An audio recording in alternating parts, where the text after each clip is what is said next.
ఇక మూడో తరం, ఆ తరం గురించి నేను చెప్పాల్సిన అవసరం లేదు. మూడే మూడు పదాలు, ఎన్టీఆర్. ఈ మూడు అక్షరాలు నీతి, నిజాయితీ, నిబద్ధత, ఉక్కు సంకల్పం కలిగిన నాయకుడు ఎవరైనా ఉన్నారు ఈ దేశంలో అంటే తెలుగు జాతి గర్వించదగ్గ బిడ్డ ఎన్టీఆర్. డాక్టర్ బాబాసాహెబ్ అంబేద్కర్, శ్రీమతి ఇందిరా గాంధీ, అన్న ఎన్టీఆర్ ఈ భారతదేశ జాతి రత్నాలు. ఈ జాతి రత్నాలు ఈ దేశం ఉన్నంతకాలం, మానవుల మనుగడ ఉన్నంతకాలం వారి కీర్తి ప్రతిష్టలు, వారి నిర్ణయాలను మనం స్మరించుకోవాల్సిన బాధ్యత ఈరోజు మన అందరి మీద ఉన్నది. మిత్రులారా, ఈనాడు ఈ కార్యక్రమం తీసుకుంటున్నప్పుడు చాలా మంది చాలా రకాలుగా మాట్లాడుతున్నారు.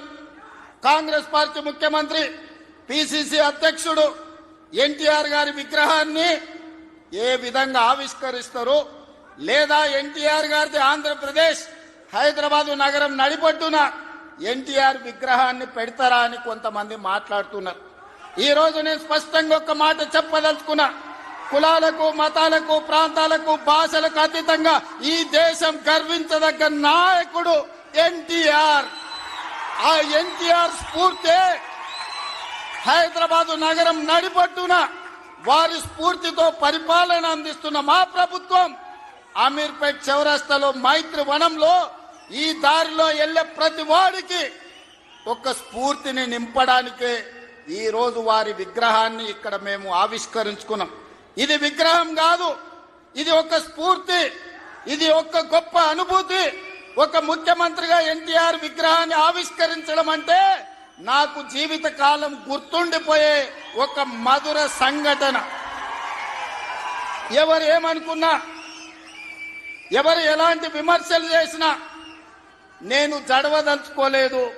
నేను చెప్పదలుచుకున్నా, ఆనాడు శ్రీమతి ఇందిరాగాంధీ గారు ఈ తెలంగాణ ప్రాంతం నుంచి ఒక పివి నరసింహారావు గారిని, ఒక మర్రి చెన్నారెడ్డి గారిని, ఒక పి శివశంకర్ గారిని, ఒక వెంకటస్వామి లాంటి నాయకులను అందిస్తే ఈ తెలంగాణ ప్రాంతానికి అన్న ఎన్టీ రామారావు గారు ఓ మండవ, ఓ తుమ్మల నాయకత్వాన్ని తెలంగాణకు అందించిండు. ఓ మాధవరెడ్డి, ఓ జానారెడ్డి నాయకత్వాన్ని అందించిండు. ఓ దేవేందర్ గౌడ్ నాయకత్వాన్ని అందించిండు. ఓ కడియం సిఆరి, ఒక మోత్కుపల్లి నరసింహుల లాంటి నాయకులను ఈ తెలంగాణకు అందించిండు. అంతెందుకయ్యా, ఈనాడు ఉపన్యాసాలు ఇస్తున్న బీఆర్ఎస్ నాయకుడు కల్వకుంట్ల చంద్రశేఖర్ రావుకి రాజకీయ భిక్ష పెట్టింది ఎవరు?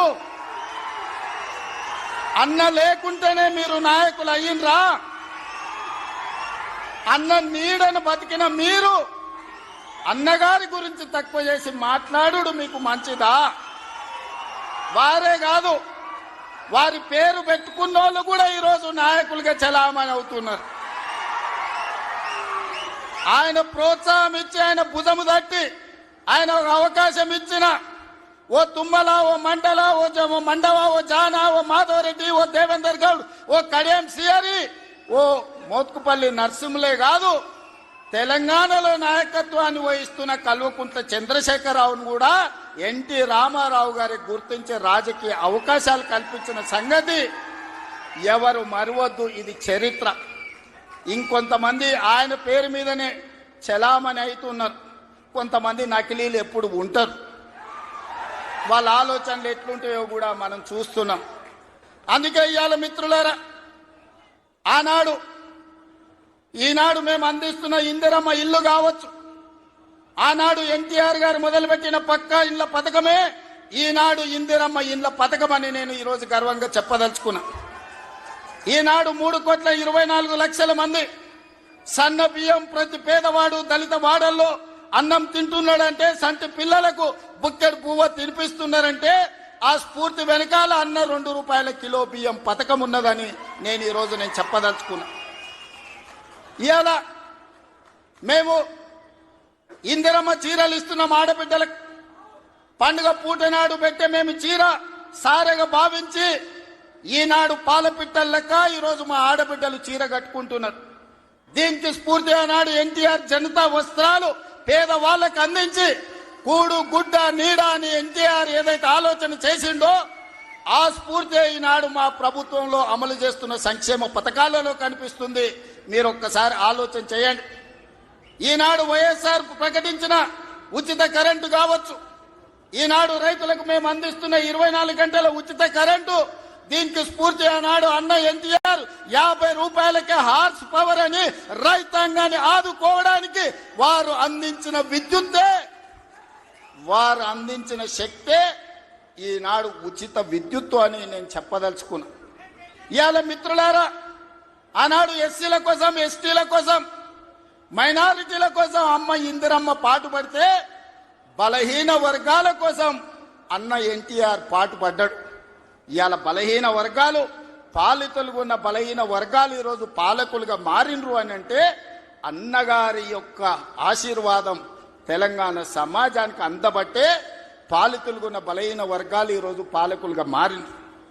ఒకనాడు గ్రామాలలో పటేల్ పట్వారీ వ్యవస్థ ఎంత బలంగా ఉండేనో వాళ్ళ చేతుల్లో తెలంగాణ నలిగిపోతుంటే ఎన్టీ రామారావు గారు పటేల్ పట్వారీ వ్యవస్థను రద్దు చేసి పేదలకు విముక్తి కలిగించిన చరిత్ర ఈ ప్రాంతంలో ఉన్నది. ఆనాడు ఇందిరాగాంధీ గారు సాయుధ రైతాంగ పోరాటాన్ని స్ఫూర్తిగా తీసుకొని దళితులకు, గిరిజనులకు, ఆదివాసీలకు భూ పంపకాలు చేపట్టి అసైన్మెంట్ పట్టాలు ఇచ్చి గ్రామాలలో ఉన్న పేదలకు ఆత్మ గౌరవాన్ని ఇందిరాగాంధీ గారు అందిస్తే పటేలు పట్వారీ వ్యవస్థను రద్దు చేసి బలహీన వర్గాల ఆత్మగౌరవంతో బతికే అవకాశం ఎన్టీ రామారావు గారు కల్పించిండ్రు. మిత్రులారా,